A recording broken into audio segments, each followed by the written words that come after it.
Now students आइए इस question को हम लोग देखते हैं। उसने हमसे बोला in the given figure what is the length of A B. Okay, अगर आप ध्यान देंगे तो ये वाली लेंथ आपसे पूछी हुई है। अब बहुत आसान है बच्चों, मैंने आपको बताया है क्लास में कई बार बताया, जिनको नहीं पता है सुन लो भाई ध्यान से।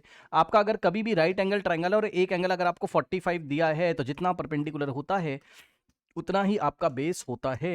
ठीक है, तो ये अगर 45 है, कौन से ट्रायंगल में, ट्रायंगल डीबीसी को देखिए, इस ट्रायंगल को देखिए, डीबीसी को अगर आप देखोगे तो जितना आपका डीसी है उतना ही आपका बीसी भी हो जाएगा, तो ये भी आपका 45 हो जाएगा। अब जिनको भरोसा नहीं मैं निकाल के दिखा देता हूँ 45 मीटर्स कैसे।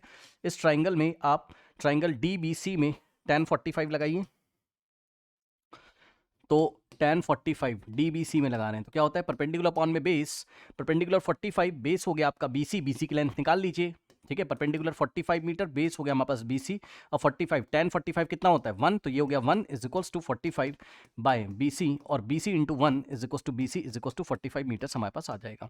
ठीक है, तो एमसीक्यू में आपको अपना टाइम वेस्ट नहीं करना है, आप देख लीजिएगा एंगल 45 है, परपेंडिकुलर जो होगा वही आपका बेस हो जाएगा, डायरेक्ट करना है, वहां पर आपको टाइम वेस्ट नहीं करना। अगर उन्होंने बोला है शो योर वर्क है ना, तो आप दिखा सकते हो। अब आइए, अब हमें लेंथ निकालनी है ए बी की, बस कोई दिक्कत नहीं, अब तो आप समझदार हैं।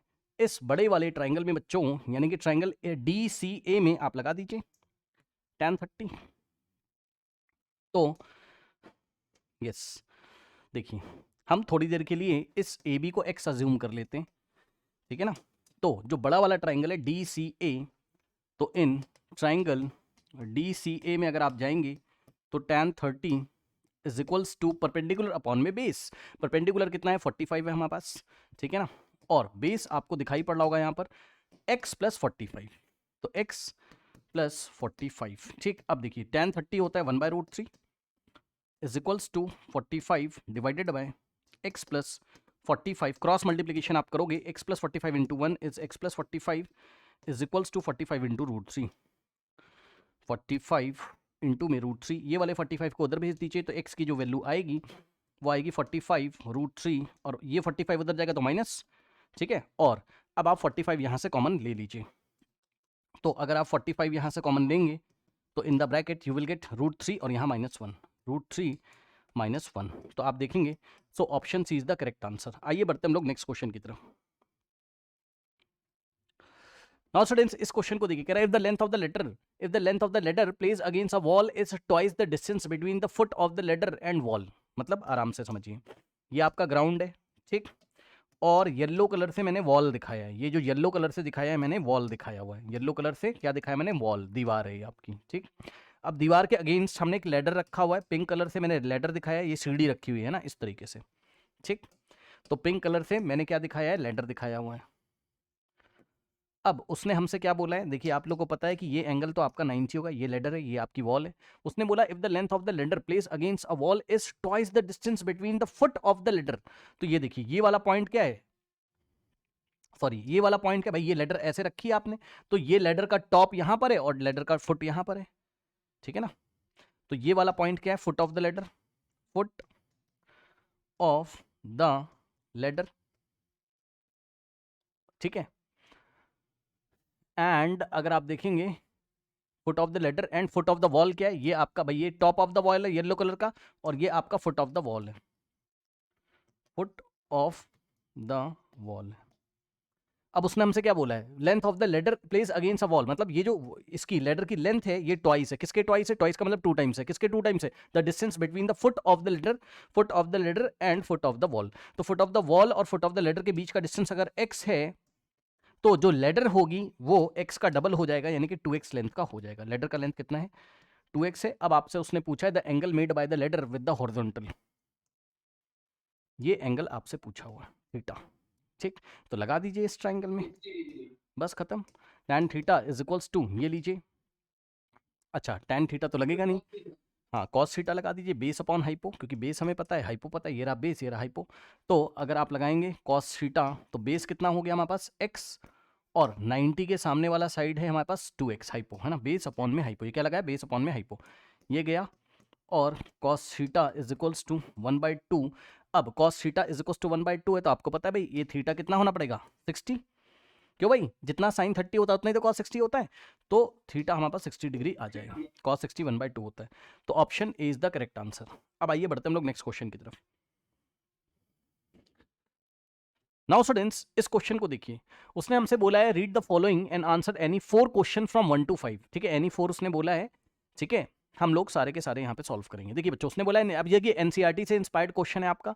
कह रहा है an electrician has to repair an electric fault on the pole of a height 5 meter. अब समझिए, ये देखिए, ये आपका जो पोल दिया है ना बच्चों, ए से लेके ये डी तक दिख रहा होगा सबको, तो ये एडी की टोटल लेंथ आपकी 5 है ना। समझिएगा जरा ध्यान से, यहाँ पर ये एनसीईआरटी से इंस्पायर्ड आपका क्वेश्चन है। ये टोटल आपके पास 5 मीटर है आपका।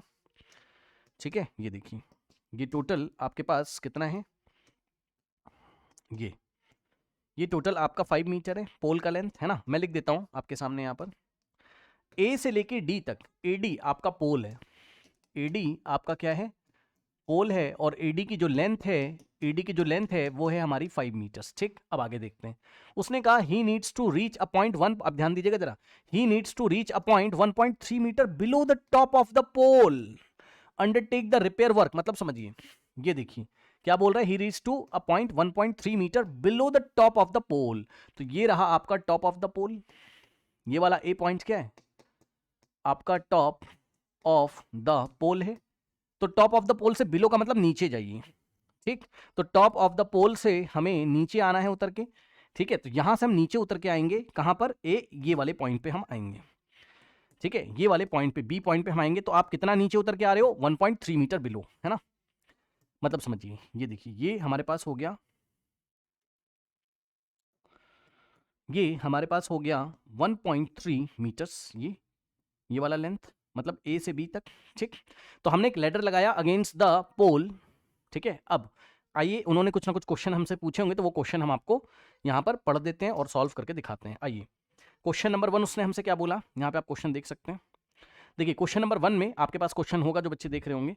देखिए, what is the length of BD, है ना, लेंथ ऑफ बीडी उसने हमसे पूछा हुआ है। लेंथ ऑफ बीडी का मतलब हो गया हमारे पास, यहाँ पर आइए देखिए, लेंथ ऑफ बीडी, ये देखिए आपको साफ साफ दिख रहा है, ये बी रहा और ये डी, तो ये वाली लेंथ हमसे पूछी, साफ साफ दिख रहा है भाई। 5 में से 1.3 माइनस कर दीजिए, टोटल 5 है, 1.3 माइनस करेंगे तो बीडी हमारे पास आ जाएगा। ठीक है, तो पार्ट 1 में अगर आप देखेंगे तो बीडी का जो लेंथ है वो हमारे पास आएगा 5 माइनस 1.3। अब आप इसको सॉल्व कर लीजिए, 5 को आप 5.0 लिखोगे, इसमें से आप 1.3 माइनस करेंगे तो आपके पास 10 माइनस 3 इज 7 और 4 माइनस 1 इज 3, 3.7 हमारे पास आएगा। चेक कर लीजिए, तो 3.7 मीटर्स हमारे पास आ गया। ठीक, 3.7 हमारे पास आ गया। ठीक, तो बीडी की लेंथ हो गई कितनी, 3.7 मीटर, ये इस तरीके से, करेक्ट। अब आइए बढ़ते हैं हम लोग नेक्स्ट पार्ट की तरफ इसी क्वेश्चन पे। ठीक है, तो option C is the correct option. अब आइए, उसने हमसे बोला what should be the length of the ladder when incline to an angle of 60 degree to the horizontal, है ना। मतलब लेंथ ऑफ द लेडर आपको पूछा है और एंगल ऑफ हॉरिजॉन्टल के साथ जो एंगल दिया है वो 60 दिया हुआ है।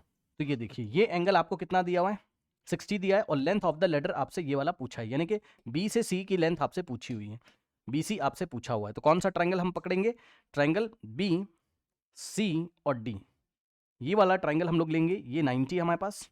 ठीक है, साइन 60 अगर लगाएंगे तो परपेंडिकुलर अपॉन में हाइपो हमें निकालना है। ठीक, तो sine 60 is equals to perpendicular कितना है हमारे पास, भाई कौन सा ट्रायंगल ले रहे हैं चेक कर लीजिएगा जल्दी से, बी सी डी, ये वाले ट्रायंगल में परपेंडिकुलर कितना है 3.7, और हाइपो कितना है हमारे पास, हाइपो क्या है बीसी हमें निकालना है। बीसी क्या है, लेडर का लेंथ है। ठीक, साइन 60 कितना होता है, √3/2 इज इक्वल्स टू 3.7 अपॉन में बीसी। ठीक, ओके, अब देख लेते हैं हम लोग ऑप्शन में हमें किस तरीके से दिया हुआ है। ऑप्शन में क्या हमें डेसिमल्स में दिया हुआ है, ओके, हमें 3.7/√3 भी एक ऑप्शन में कहीं ना कहीं दिया हुआ है। ठीक है, और हमें दिया हुआ है 4.28 3.7, करेक्ट। तो देखते हैं डेसिमल में ही आएगा जहाँ तक। आइए देखिए बच्चों, √3 की वैल्यू हम लोग ने चैप्टर नंबर 1 में याद करी हुई है, मैथमेटिक्स क्लास 10th में। √3 इज अप्रॉक्सीमेटली इक्वल टू 1.732। तो हम लोग रखेंगे और सॉल्व करेंगे। ठीक, देखिए √3 की वैल्यू हमने ली 1.73, यहाँ तो नहीं दी √3 की वैल्यू, नहीं, 1.732 डिवाइडेड बाई 2 आप करेंगे इज इक्वल्स टू 3.7 अपॉन में बीसी। ठीक, अब सॉल्व करिए। आइए देखिए बच्चों, ये आप लोग सॉल्व कर लेंगे, पहले पॉइंट को भूल जाओ आप, बस 1732 को 2 से डिवाइड करिए, जिनको नहीं पता उनके लिए। 732 को आप 2 से डिवाइड करिए तो आएगा आपके पास, यहाँ लिख दे रहा हूँ, 2 8 जा 16, 1 यहाँ पे 3, 2 6 जा 12, 13 माइनस 12 इज 1, यहाँ पे 2 और 6 जा, तो हमारे पास आ गया कितना। नेक्स्ट पेज पे चलते हैं। हमारे पास आया 866 और एक पॉइंट हम यहाँ लगा देंगे, क्यों समझ रहे हो ना, पीछे से 3 डिजिट छोड़ के डेसिमल भी तो लगाना है। तो इसका जो आंसर आया 0.866 आ गया, is equals to 3.7, is equals to 3.7 और ये BC। ठीक, अब आइए BC को इधर भेजेंगे, इज इक्वल्स टू, या हम एक काम करते हैं, तो कॉम्प्लिकेटेड लग रहा है, ये तो कॉम्प्लिकेटेड लग रहा है, तो इससे अच्छा पहले ही हम BC निकाल लेते हैं। आइए, ठीक है, इससे अच्छा हम पहले BC निकाल लेते हैं। तो अगर हम BC निकालेंगे, रुक जाइए भाई, ये तो कॉम्प्लिकेटेड लग रहा है, तो यहाँ से आप BC पहले ही निकाल लीजिए। देखिए किस तरीके से, BC को cross multiplication, √3 into BC is equals to 2 into 3.7, 2 into 3.7 divided by आपका √3 इधर जाके डिवाइड कर देगा, ये देखिए √3 इधर जाके आपका डिवाइड कर देगा, समझ रहे हो ना भाई, BC इधर चला गया। और आप देख भी सकते हैं 3.7 को √3/2 का रेसिप्रोकल कर दीजिए, 2/√3 से मल्टीप्लाई कर दीजिए, BC आप निकाल लोगे। तो यहाँ से आ जाएगा आपके पास BC is equals to 2 into 3.7 upon में √3। ठीक, अब देखिए √3 की वैल्यू अगर आप चाहें यहाँ रखें। अच्छा, हम लोग ये देखते हैं जरा, √3 हमारा कितना होता है लगभग। देखिए √3 हमारे पास कितना होता है लगभग, इन दोनों को जरा मल्टीप्लाई कर लेते हैं। BC is equals to 2 into 3.7, 3.7 को 2 से मल्टीप्लाई करेंगे, 2 7 जा 14 और 1 2 3 6 प्लस 1 7, 7.4 आ रहा है। ठीक, तो इन दोनों को अगर हमने मल्टीप्लाई किया तो हमारे पास आ रहा है 7.4 डिवाइडेड बाय, अब √3 की वैल्यू अगर आप 1.732 लेंगे मान लीजिए √3 की, है ना, तो भाई 1.732 को हम कौन से नंबर से मल्टीप्लाई करें कि लगभग 7.4 के आसपास आ जाए। अप्रॉक्स में सॉल्व करिए, आइए चेक करते हैं, देखिए 1.732 को अप्रॉक्स में अगर हम 4 से मल्टीप्लाई करें, ठीक है, तो 4 2 8, 4 3 12, 1 4 7 28 प्लस 1 29, 2 4 1 4 प्लस 2 6, तो 6.928 के आसपास आएगा। ठीक है, हमें कितना लाना है, 7.4 के आसपास। ठीक है, तो 5 टाइम्स अगर आप लेके जाओगे, देख लेते हैं भाई, यहाँ तो कैलकुलेशन डिफिकल्ट दे दी इन्होंने, 1.732 और इनटू में अगर हम करेंगे कितना 5, तो आएगा कितना 5 2 10, 1 5 से 15 प्लस 1 16 और 1 5 से 35 प्लस 1 36 और 3 5 1 5 प्लस 3 8, तो 8.66 ऐसा कुछ आ रहा। मतलब हमें सॉल्व ही करना पड़ेगा भाई, हमें सॉल्व ही करना पड़ेगा, क्या ही कर लोगे अब, है ना, क्योंकि जो आंसर हमारे पास आ रहा है, अच्छा 4 पॉइंट समथिंग आएगा।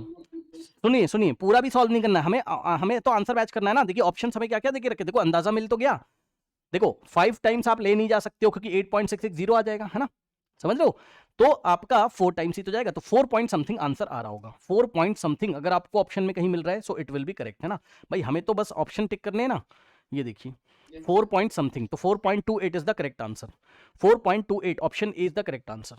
ठीक है ना, फिर भी यदि उन्होंने बोला है कि भैया कैलकुलेशन करके दिखाइए, तो भाई कैलकुलेशन करना ही पड़ेगा, आप क्या ही कर लोगे फिर यहाँ पर, है ना। आइए, तो कैलकुलेशन आप करेंगे अगर, तो उसका भी मैं आपको तरीका एक बता दूं, समझिए। देखिए आप क्या करें, आप ना, देखिए आप एक काम करें, देखिए आप इसी को राउंड ऑफ कर लो, चलो क्या ही करोगे भाई, ठीक है। 1.732 की अप्रॉक्स वैल्यू आप लेके चलो 1.73 ले लीजिए ना, डेसिमल के 2 प्लेस तक ले लीजिए, डेसिमल के 1 प्लेस तक ले लीजिए तब भी आ जाएगा, लीजिए 1.7 आप ले लीजिए तब भी आ जाएगा आपके पास। ठीक है, तो 7.4 डिवाइडेड बाय 1.7, अब पॉइंट से पॉइंट हटा के आप अंदाजा लगा के आंसर यहाँ दे सकते हैं। ठीक है ना, अब इतना तो आप लोग खुद से कर ही सकते हैं, इसको आप 17 से डिवाइड कर लीजिएगा, तरीका मैंने आपको बता दिया है। ठीक है, तो जब आप इसको करेंगे 74 डिवाइडेड बाय 17 तो आपका आएगा 4.35, तो आप अंदाजे से टिक कर सकते हो, है ना। ठीक है ना, तो इसके आसपास आपका आएगा 4.35 के आसपास हमारा आ रहा है। ठीक, और उसने ऑप्शन में हमें क्या दिया है 4.28, तो भाई 4.28 लगभग 4.35 के आसपास ही तो है, तो इस तरीके से अंदाजे से आपको आंसर करना है। ओके, जो नियरेस्ट आंसर आएगा उस पर हम लोग टिक करेंगे। अब आइए देखते हैं हम लोग यहाँ पर नेक्स्ट क्वेश्चन हमसे क्या पूछता है भाई। देखिए उन्होंने भी अप्रॉक्स में आपका निकाला हुआ है, ठीक है, अप्रॉक्स में है ना 4.27 उनका, और आप देखेंगे तो उन्होंने अंदाजे से आंसर किया, बाकी कोई आंसर इसके नियरेस्ट हमारा नहीं आ रहा है। 7.4 3.7 बाय √3 करोगे तो और छोटा नंबर हो जाएगा, मतलब 3.7 से भी छोटा हो जाएगा, 3.7 तो ये है नहीं, तो आपका option is the correct answer. अब आइए देखिए, अब उसने हमसे क्वेश्चन पूछा है, how far from the foot of the pole, pole का जो फुट है should be place the foot of the ladder. ठीक है, जब भी कैलकुलेशन डिफिकल्ट आती है आपको घबराना नहीं है, जैसे क्लास में सिखाया गया है उसी तरीके से आपको एग्जाम में पेशेंस के साथ हैंडल करना है। एक दो कैलकुलेशन तो आएगी ही डिफिकल्ट भाई। अब देखिए कह रहा how far from the foot of the pole should he place the foot of the ladder, मतलब वो पोल का जो फुट है उससे लेडर के फुट की डिस्टेंस हमसे पूछ रहा है। ठीक है, ये देखिए कौन सी डिस्टेंस, ये वाली डिस्टेंस, ये देखिए, ये देखिए बच्चों, ये वाला जो पॉइंट है आपका पॉइंट सी है ना, ये क्या है, foot of the ladder, ladder का पैर है, ये लेडर का नीचे वाला भाग है, तो ये वाला है आपका फुट ऑफ द लेडर, सही है। और ये वाला जो पॉइंट है आपका, ये क्या है आपका फुट ऑफ द पोल है, पोल का ये फुट है, तो ये वाला पॉइंट है आपका फुट ऑफ द पोल। ठीक है ना, तो आप ये डिस्टेंस आप निकालेंगे, ये वाली कौन सी, डीसी। तो इसको निकालने के लिए आप क्या करेंगे, आप फिर से ट्राइंगल बीडीसी ले लीजिए, ठीक, और ट्राइंगल बीडीसी में tan 60 आप लगा दीजिए, परपेंडिकुलर 3.7 और बेस हो जाएगा हमारे पास डीसी जो कि हमें निकालना है। तो in triangle BDC, in triangle BDC अगर आप जाएंगे, पहले मैं लगा के दिखा देता हूं, tan 60 इज इक्वल्स टू हमारे पास परपेंडिकुलर 3.7 अपॉन में बेस डीसी। ठीक, tan 60 होता है √3 इज इक्वल्स टू 3.7 अपॉन में डीसी। अब इसको हम लोग सॉल्व करेंगे। ठीक, तो सॉल्व जब आप करोगे, इसको मैं आपको सॉल्व करके दिखाता हूं। इक्वेशन क्या है हमारे पास, इक्वेशन हमारे पास है √3 is equals to 3.7 divided by DC, तो डीसी इधर आएगा, √3 इधर आएगा, तो DC is equals to 3.7 divided by √3। ठीक है, सॉल्व करेंगे अब, तो यहाँ से आएगा आपके पास डीसी इज इक्वल्स टू 3.7। अब देखिए वही बात हो गई आपकी फिर से, भाई √3 की वैल्यू रखनी ही पड़ेगी, और क्या कर लोगे ना, ठीक है ना। तो √3 की अप्रॉक्स वैल्यू रखी मैंने 1.73 रख देता हूँ। ठीक है, इतना डेसिमल के 2 प्लेस तक रख के मैं सॉल्व कर लेता हूँ। तो जब आप सॉल्व करेंगे तो देखिए किस तरीके से, अब थोड़ा डिवाइड तो लगाना ही पड़ेगा भाई। ठीक है, या आप एक और काम कर सकते थे, पता, अगर आप चाहते तो उसको रेशलाइज करके भी कर सकते थे।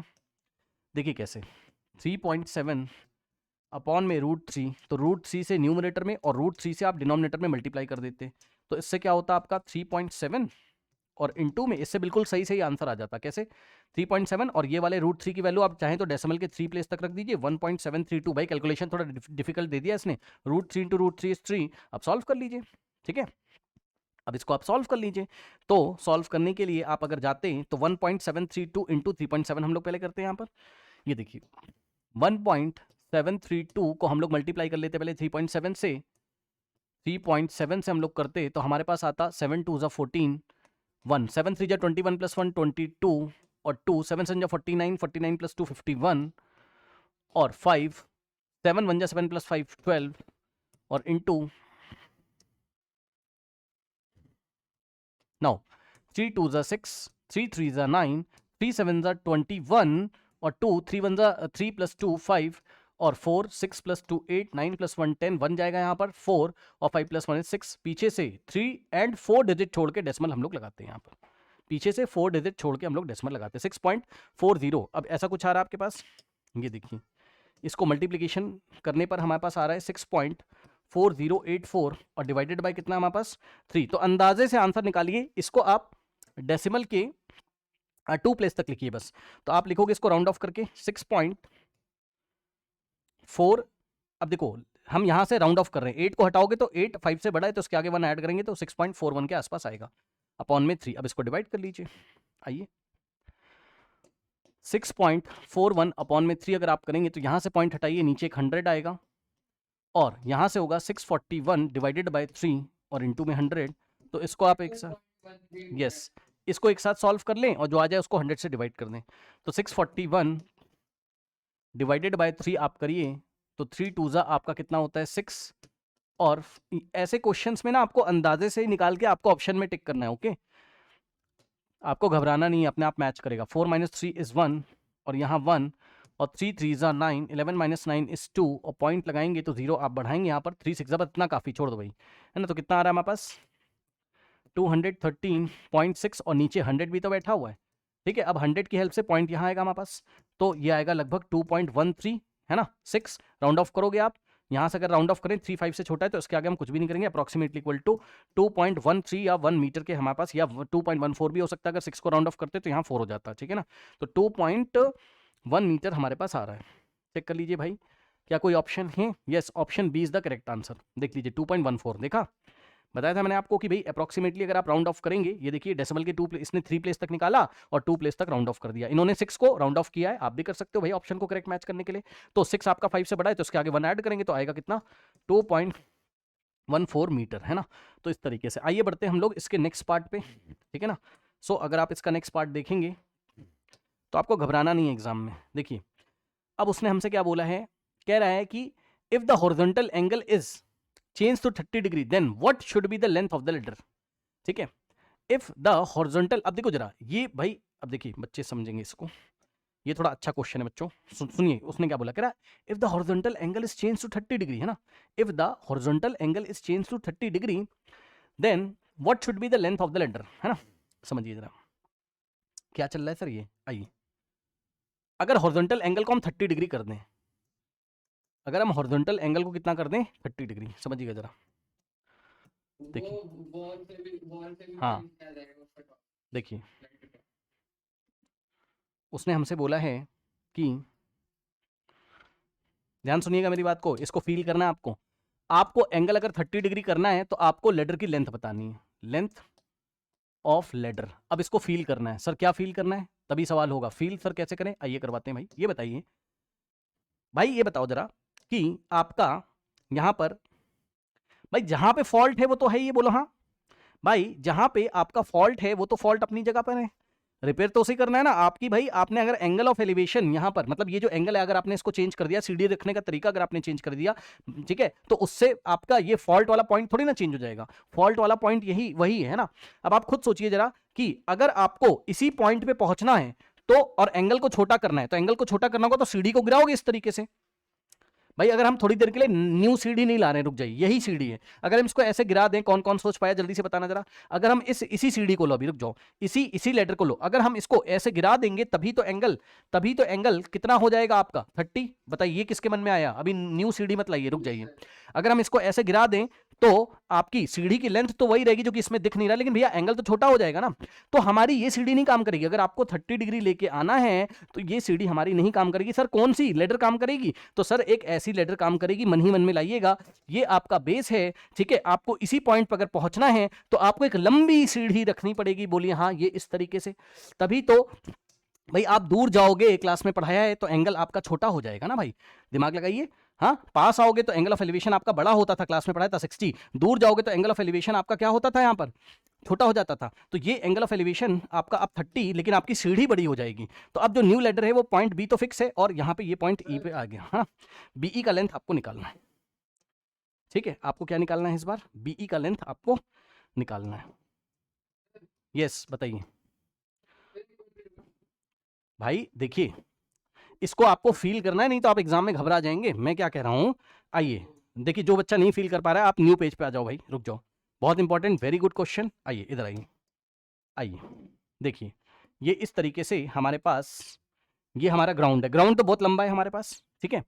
अब मान लीजिए, आप पहले फील करिएगा, है ना, मान लीजिए ये वाले पॉइंट पे आपको एक सीढ़ी रखनी थी पहले, वो येलो कलर की सीढ़ी थी आपकी, येलो कलर की थी आपकी पहले, और वो एंगल कितना बनाती थी आपका, ये वाला बी पॉइंट था, यहाँ पे फॉल्ट है, यहाँ पे रिपेयर करना है आपको, ये 60 डिग्री था, इसमें कोई समस्या नहीं होनी चाहिए। अब आपको दिखाता हूँ, रुक जाइए, देखिए इसको हमने पकड़ा सेम सीढ़ी को, अभी न्यू सीढ़ी नहीं ला रहा हूं भैया, ध्यान से सुन लो, लेकिन कोई मेरे पीछे पड़ ही गया, उसने बोला नहीं भाई आप एंगल तो 30 डिग्री बनाइए, एंगल तो 30 डिग्री बनाइए। मैंने कहा अच्छा भाई, तो भाई मैंने क्या किया, कोई मेरे पीछे पड़ ही गया कि एंगल 30, तो भाई मैं इसको सीढ़ी को ऐसे गिराऊंगा ना, सीढ़ी को ऐसे गिराऊंगा ना, बोलिए हाँ, वही सीढ़ी तो है, अब दिखा, हाँ अब दिखा। तो भाई कहने के लिए एंगल तो आपका 30 हो गया यहाँ, लेकिन समस्या क्या है कि सीढ़ी की लंबाई तो वही थी ना, ये येलो वाली लेंथ, हाँ। तो भाई आपकी सीढ़ी यहाँ पे, बंदा यहाँ पहुंचेगा, फॉल्ट तो यहाँ है, प्रॉब्लम है, प्रॉब्लम है।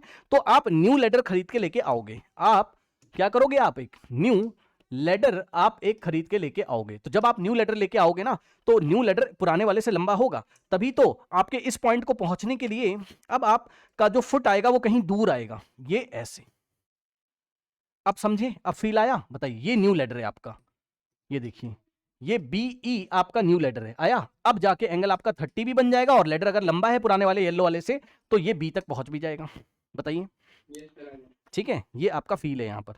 तो आपको बीई की लेंथ यहाँ पर निकालनी है, ठीक है। आइए, समझ गए ना, यही मैं कह रहा था कि ये देखिए इस फिगर में अगर आप आएंगे तो ये देखिए, ये बीई की ये न्यू लेडर है आपका, जो कि एंगल यहाँ 30 बना रहा है। तो अब आप कौन सा ट्रायंगल पकड़ोगे, एक ये बी, यहाँ पे डी, बी डी ई, ये वाला ट्रायंगल आप पकड़ेंगे। वेरी गुड क्वेश्चन, लास्ट वाला, यहां से आप बी डी ई वाला ट्रायंगल आप पकड़ लीजिए, ठीक। So in triangle B D E, in triangle B D E अगर आप जाएंगे, tan 30 अगर आप लगाएंगे,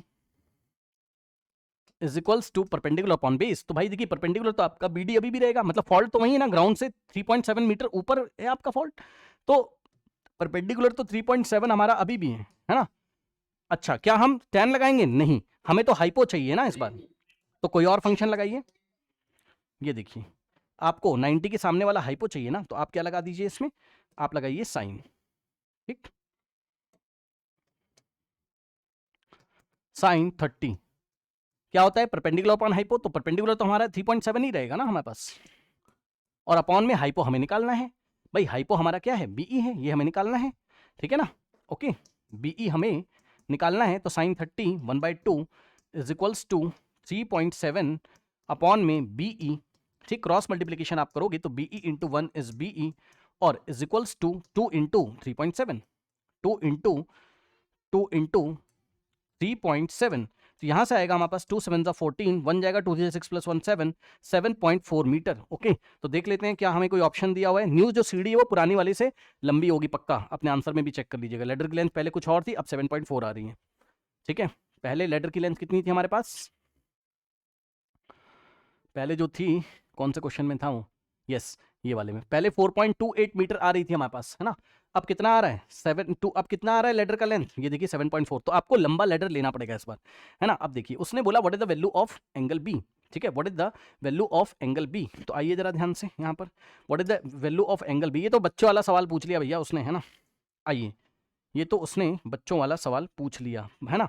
अब एंगल बी अगर आपको बताना है तो पुराने वाले डायग्राम के ही पॉइंट ऑफ व्यू से उसने हमसे पूछा हुआ है, पुराना वाला जो डायग्राम था उसके पॉइंट ऑफ व्यू से ही उसने हमसे पूछा हुआ है ना। तो पुराने वाले डायग्राम में ये देखिए, ये यहाँ पर अगर आप देखोगे 90 और ये 60, तो एंगल बी कितना आ जाएगा आपका, एंगल सम प्रॉपर्टी से भाई, अरे 90 प्लस 60 कितना हो गया 150, तो बचा कितना 30 एंगल सम प्रॉपर्टी, तो ये हो गया हमारे पास कितना, एंगल बी 30 डिग्री। आइए देख लेते हैं। तो ऑप्शन, आप नए वाले डायग्राम में दिमाग मत लगा दीजिएगा, है ना, पुराने वाले डायग्राम के अकॉर्डिंग ही आपका आंसर यहाँ पर आएगा, एंगल बी आपका 30 डिग्री आएगा, ठीक है ना। क्योंकि उसने यहाँ पर एंगल बी निकालने के लिए कहीं ये नहीं बोला कि नई वाली सीढ़ी लगी हुई है, न्यू लेडर लगी है, पुराने लेडर से ही हमें यहाँ पर निकालना है। वेरी गुड क्वेश्चन, बहुत अच्छा कैलकुलेशन दिया था। आइए बढ़ते हैं हम लोग नेक्स्ट क्वेश्चन की तरफ। नाउ स्टूडेंट्स, इस क्वेश्चन को देखिए, हमसे कह रहा है कि रीड द फॉलोइंग। अब देखिए बच्चों, नीचे कुछ भी अगर इस तरीके से एक पैराग्राफ आता है एग्जाम में, तो आपको देखना है कभी कभी उसमें कोई न्यूमेरिकल वैल्यू भी छुपी रहती है ना, कभी कभी उसमें कोई न्यूमेरिकल वैल्यू भी, वैसे तो ज़्यादातर जनरली हमें वहाँ से कुछ ऐसा इन्फॉर्मेशन नहीं मिलता है जो हमारे सिलेबस में है, आपका क्वेश्चन पढ़ने से वहीं से बन जाएगा, लेकिन कभी कभी कोई न्यूमेरिकल डेटा वहाँ छुपा रहता है। देखिए जरा किस तरीके से उसने हमसे क्या बोला क्वेश्चन में, कह रहा है कि a group of students of class 10 visited India Gate on an education trip, the teacher and students had interested in has interest in history as well.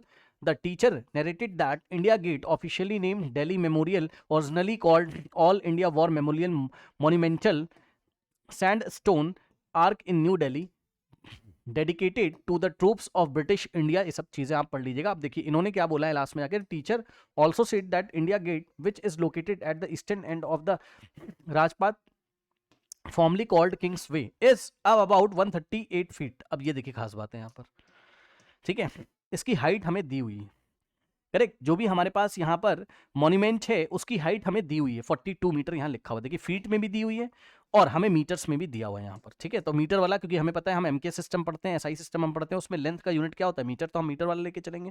तो इनके अकॉर्डिंग जो मॉन्यूमेंट है हमारे पास, ये देखिए ये ग्राउंड है हमारा, ठीक, और ये इस तरीके से ये हमारे पास मॉन्यूमेंट का जो हाइट है ये MN आपका मॉन्यूमेंट है, ठीक है। तो MN 42 मीटर्स आपको दिया हुआ। अब क्वेश्चन नंबर 1 कह रहा what is the angle of elevation if they are standing at a distance of 42 meter from the monument. तो ये जो मॉन्यूमेंट है आपका, इससे अगर ये तो 90 हो जाएगा पक्का, इससे कितनी डिस्टेंस पे हम लोग जाएं, मान लीजिए ये वाला पॉइंट आपका C है, तो आपको इस मॉन्यूमेंट से कितनी डिस्टेंस पे जाएं कि एंगल ऑफ एलिवेशन कितना बन जाए हमारे पास। एक minute, at what, sorry angle of elevation पूछा है ना, कह रहा what is the angle of elevation if they are standing at a distance of 42 meter from the monument. मतलब समझिए कि आपका मॉन्यूमेंट की हाइट तो 42 दी हुई है, उसने कहा कि मॉन्यूमेंट से हम अगर 42 मीटर दूर चले जाएं, ये देखिए, तो आपको यहां से खड़े होकर इस मॉन्यूमेंट को अगर देखना है, इसके टॉप को, तो एंगल ऑफ एलिवेशन कितना होगा, ठीक, इस तरीके से। अब आपको पता ही है भाई, परपेंडिकुलर और बेस अगर आपके सेम हैं तो आपका एंगल 45 ही तो आएगा। अब जिसको भरोसा नहीं तो निकाल लीजिए, tan थीटा में थीटा आपको निकालना है is equal to perpendicular upon में बेस, यानी कि 42 अपॉन में 42, तो आंसर 1 आएगा। tan थीटा 1 कब होता है, जब थीटा वहाँ 45 होता है, ठीक है। तो अगर आप देखेंगे तो option B is the correct answer. अब आइए क्वेश्चन नंबर 2 में हम लोग इसमें चलते हैं। उसने बोला they want to see the tower at an angle of 60 degree, मतलब अब वो टावर को देखना चाहते हैं एट एन एंगल ऑफ 60। अब सुनो खास बात ध्यान से, आप मुझे बताओ इस डायग्राम को देख के, छोड़ो उसको, अगर आप इसी टावर को मान लो आप 45 पे ना देख के, अभी तो एंगल कितना था 45 पे ना देखकर अगर आप 60 डिग्री पे देखना चाहते हो, मतलब एंगल ऑफ एलिवेशन आपका 60 बन जाए, तो बताओ आप इसके पास में आओगे या इससे दूर चले जाओगे, बताइए। हाँ पास जाओगे, क्लास में सिखाया है। अच्छा जिनको नहीं पता सुन लो भैया, जब तुम इसके पास आओगे तभी तो इसको देखने के लिए गर्दन ऐसे और ज्यादा उठाओगे। दूर जब थे तो ओनली तुमने 45 डिग्री का एंगल बनाया ऐसे करके 45, लेकिन जब तुम पास आ जाओगे, कभी अपनी बिल्डिंग के पास आके एकदम नीचे से देखना, तो गर्दन तुम्हें ये 90 डिग्री ऐसे उठानी पड़ेगी, तब जाके तुम्हें जाके कहीं बिल्डिंग दिखाई पड़ेगी ना। तो जब तुम पास आओगे तो एंगल तुम्हारा बढ़ जाएगा। तो उसने एंगल बढ़ाने के लिए बोला है हमें। कहने का ये मतलब है कि अगर आपने यहाँ पर आइए जरा, बस मैं आपको समझा रहा हूँ इस बार ऐसे ही, है ना।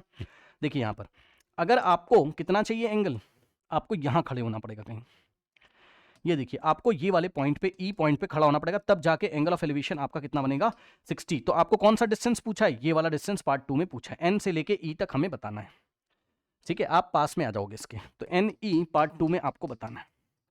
तो एन ई बताने के लिए ये वाला ट्राइंगल पकड़ लीजिए और आप tan 60 लगा दीजिए ट्राइंगल एम एन ई में, in triangle M N E में आप tan 60 लगा दीजिए, तो पार्ट 2 का आंसर आपका आ जाएगा। परपेंडिकुलर कितना है हमारे पास 42, ठीक, और बेस कितना है हमारे पास एन ई, और एन ई की लेंथ को x मान लीजिए, ये x मीटर है, अरे भाई मान लो क्या ही जा रहा है।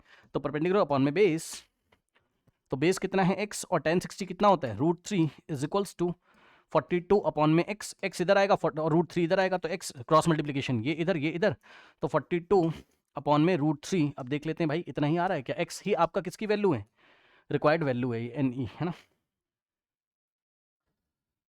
42 अपॉन में √3 मीटर्स, क्या ऐसा आ रहा है, अरे भाई डेसिमल में आ रहा है, बहुत सही, चलो आ जाओ, ठीक। अगर डेसिमल में हमारे पास आ रहा है तो इसको रेशनलाइज कर लीजिए और सॉल्व कर लीजिए, या सीधे आप √3 की वैल्यू रख के यहाँ पे डिवाइड करके अप्रॉक्स वैल्यू आप निकाल लीजिए, जैसे पसंद हो वैसे कर लो, है ना भाई। आइए तो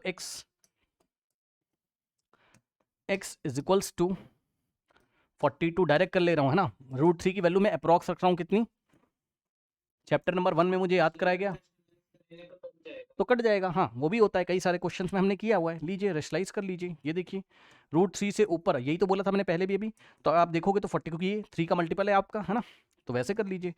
ये लीजिए, ये तो बड़ा अच्छा डेटा दिया हुआ है, √3 इंटू √3 3, आप देखेंगे तो यहाँ से कट जाएगा, 3 1 3, 3 1 3, 3 4 तो 14 इंटू √3 आ जाएगा, तो 14 इंटू √3, और √3 की वैल्यू तो आप लोग को याद ही है भाई, चैप्टर नंबर 1 जिनको नहीं याद है √2 और √3 याद करके जाएगा एग्जाम में, चैप्टर नंबर 1 में याद कराया गया है। 1.732 मल्टीप्लाई करिए, अप्रॉक्स में आंसर आप निकालिए। तो अगर आप देखोगे तो 1.732 इंटू अगर आप 14 करेंगे तो आपके पास 4 2 8, 4 3 12, 1 4 7 28 प्लस 1 29, और 2 4 1 4 प्लस 2 6, और into 1 into 2 1 into 3 1 into 7 1 into 1, ठीक। तो 8 2 प्लस 2 4 और 9 प्लस 3 12, 1 जाएगा हमारे पास, तो 7 7 14 1 2, पीछे से 3 डिजिट छोड़ के आप डेसिमल, तो 24 पॉइंट समथिंग आएगा, 24.2 के आसपास क्या आंसर है हमारे पास कहीं पर, ठीक है। यस, जो आंसर ज्यादा एक्यूरेट हो उस पर टिक लगाएंगे 24.2 के आसपास। ये option A is the correct answer हमारे पास है ना, 24.64 मत कर देना, ठीक है। तो option A is the correct answer. अब आइए बढ़ते हम लोग पार्ट 3 की तरफ। तो पार्ट 3 में उसने क्या बोला है, कह रहा है if the altitude of the sun is at 60 degree then the height of the vertical tower. ठीक है भाई, ये हमारे पास एक वर्टिकल टावर है, एनसीईआरटी से ही इंस्पायर्ड क्वेश्चन है ये एंगल आपका 90 हो गया, और यहाँ ये आपकी टावर है इस तरीके से, यहाँ कहीं सन है, सन से लाइट आएगी तो ये टावर लाइट को रोकेगी, तो यहाँ शेडो आपकी बन जाएगी, ठीक है, यहाँ आपकी शेडो बन जाएगी। और कह रहा है the altitude of the sun is 60, मतलब ये आपको एंगल 60 दिया हुआ है, एनसीईआरटी में क्वेश्चन ऐसे हमने किए हुए। कह रहा है कि will cast a shadow of length 20, मतलब ये आपकी शेडो है, शेडो की लेंथ आपको दी हुई है 20 मीटर आपको दी हुई है शेडो की लेंथ, ठीक है। ट्राइंगल का नाम रख दीजिए ए बी सी। अब आपसे क्या पूछा होगा, टावर की हाइट पूछी होगी और क्या पूछा होगा, पढ़ लीजिए। The altitude of the sun is this then the height of the vertical tower, ठीक, height of the vertical tower आपसे ए बी का लेंथ पूछा है, 1060 लगाइए और आंसर आपके सामने होगा। तो 1060 अगर आप लगाएंगे तो परपेंडिकुलर ए बी और बेस में हमारे पास 20 आएगा, ठीक। तो 1060 √3 इज इक्वल्स टू, यस 20 आके इधर मल्टीप्लाई करेगा तो 20 इंटू √3 इज इक्वल्स टू में ए बी। सो 20 को 2 इंटू 10 लिखिए और √3 की वैल्यू को 1.732 लिखिए। कई बार ऐसे क्वेश्चन कराए हैं, इससे क्या फायदा है, 10 से इसको मल्टीप्लाई करोगे ये डेसिमल इधर जाएगा तो आएगा 2 इंटू 17.32। अब इसको मल्टीप्लाई कर लीजिए, 2 से 2 टू द 4, 2 से 6 पॉइंट, 2 से 14 बन जाएगा, 2 1 2 प्लस 34.64 मीटर के आसपास आएगा। अच्छा, इस बार रूट में ही दे दिया, बहुत चलाक है भाई, क्या ही बात है, चलो कोई बात नहीं। तो 20 √3 हमारे पास आ रहा था, option A is the correct answer. आइए अब देखेंगे हम लोग क्वेश्चन नंबर 4 को, ठीक है। तो क्वेश्चन नंबर 4 आइए हम लोग यहीं पे कर लेते हैं, वो मैं लेके नहीं आया हूँ, ठीक है, यहीं पे हम लोग कर लेते हैं। यहाँ पर क्वेश्चन नंबर 4 देखिए, उसने कहा कि the ratio of the length of the rod and its shadow is this to this, मतलब समझिए कोई रॉड होगी, हाँ बस बहुत आसान है भाई, कोई रॉड होगी हमारे पास इस तरीके से, ठीक है, ये रॉड है, ठीक, सपोज PQ हमारे पास रॉड है और ये इसकी शेडो है, QR इसकी शेडो है, तो भाई ये एंगल आपका 90, भाई कोई रॉड होगी, बहुत सारी रॉड वहां पे लगी हुई है, तो ये इस तरीके से आपका PQ यानी कि इसकी हाइट जो है, ये रॉड की हाइट और इसका जो आपका शेडो बन रहा है, इसका जो रेशियो है, PQ हो गई रॉड की लेंथ और QR हो गई आपकी शेडो की लेंथ, तो इसका रेशियो हमें कितना है 1:1 का, मतलब 1/1 हमें दिया हुआ है, ठीक। तो अब आप बताओ अगर हम ये एंगल थीटा मान लें तो एक तरीके से आपको ये क्या दिया हुआ है, tan थीटा ही तो दिया हुआ है, tan थीटा ही तो दिया है, परपेंडिकुलर अपॉन में बेस 1:1 का मतलब 1। तो बताओ अगर tan थीटा 1 है तो थीटा को कितना होना पड़ेगा 45। और कई बार बताया आपको कि अगर परपेंडिकुलर बेस के इक्वल हो जाए, जो कि हो ही रहा है क्योंकि रेशियो 1:1 है, तभी तो दोनों इक्वल होंगे, है ना। तो इसका मतलब एंगल ऑफ एलिवेशन जो भी आपसे पूछ रहा है 45 आपका है, option B is the correct answer. अब सुनिए अगला सवाल, कह रहा है the angle formed by the line of sight with the horizontal, the angle of, अब सुनो ध्यान से, देखो ये मैं आपको करके दिखाता हूँ, इधर आइए, एनसीईआरटी में डेफिनेशन से क्वेश्चन आ गया है, सुन लो ध्यान से। जिसने मेरी क्लास करी, क्या मैंने थ्योरी नहीं पढ़ाई थी बताइए, याद है आपको, मैंने आपको थ्योरी पढ़ाई थी एंगल ऑफ डिप्रेशन की और एंगल ऑफ एलिवेशन की, और मैंने निशान भी लगवाया बुक में, आइए क्वेश्चन आ गया वहां से थ्योरी में, कह रहा था angle formed by the line of sight with the horizontal. Line of site क्या होता है, जिस लाइन के अलोंग लाइट रे आपकी आती या जाती है। ये देखिए हम किसी टॉप पे खड़े हुए, यहाँ पे खड़े हुए, और ये ग्राउंड है मेरा, और यहाँ कोई कार खड़ी हुई है, पॉइंट सी पे कोई कार खड़ी है, यहाँ ए पॉइंट पे मैं खड़ा हुआ हूं, ठीक है। तो आपको याद है भाई, मैं कार की तरफ कैसे देखूंगा बताओ, सिखाया है क्लास में कैसे, ये आपका एक हॉरिजॉन्टल ड्रॉ करोगे इस तरीके से, इस वाले लाइन को हम क्या बोलते हैं, हॉरिजॉन्टल बोलते हैं, ठीक। तो हॉरिजॉन्टल हम इसको बोलते हैं जो कि ग्राउंड के पैरेलल होता है। और लाइन ऑफ साइट क्या होता है आपका, लाइन ऑफ साइट कौन सी लाइन होती है आपकी, लाइन ऑफ साइट होती है कि आप कार को देखिए तो देखेंगे कैसे, इस हॉरिजॉन्टल से गर्दन ऐसे झुकाएंगे, तो जब आप झुकाओगे तो यहां पे एक एंगल बनेगा, और ये जो लाइन है AC आपकी लाइन ऑफ साइट है। लाइन ऑफ साइट कौन है आपका, AC, मतलब भाई आपने देखा तो यहां कार से लाइट रे रिफ्लेक्ट होकर आ रही होगी ना इस लाइन के अलॉन्ग, तभी तो आपकी आंखों में जाएगी, तभी तो आप कार को देखोगे, तो ये AC आपका लाइन ऑफ साइट है। तो उसने हमें क्या बोला पढ़िए, कह रहा था angle formed by the line of site AC, ये जो लाइन ऑफ साइट AC है इसका एंगल किसके साथ चेक करना है, विद द हॉरिजॉन्टल के साथ चेक करना है। तो ये आपका ये रहा हॉरिजॉन्टल, दिख रहा होगा भैया, डॉटेड लाइन से हॉरिजॉन्टल दिख रहा है, और ये लाइन ऑफ साइट है। तो आपका लाइन ऑफ साइट हॉरिजॉन्टल के साथ ये जो एंगल बनाता है, इस एंगल का नाम क्या होता था आपका, इस एंगल का नाम क्या होता था, एंगल ऑफ डिप्रेशन। इस एंगल का नाम क्या होता था आपका, angle of depression. So option C is the correct answer. आइए बढ़ते हम लोग नेक्स्ट क्वेश्चन की तरफ।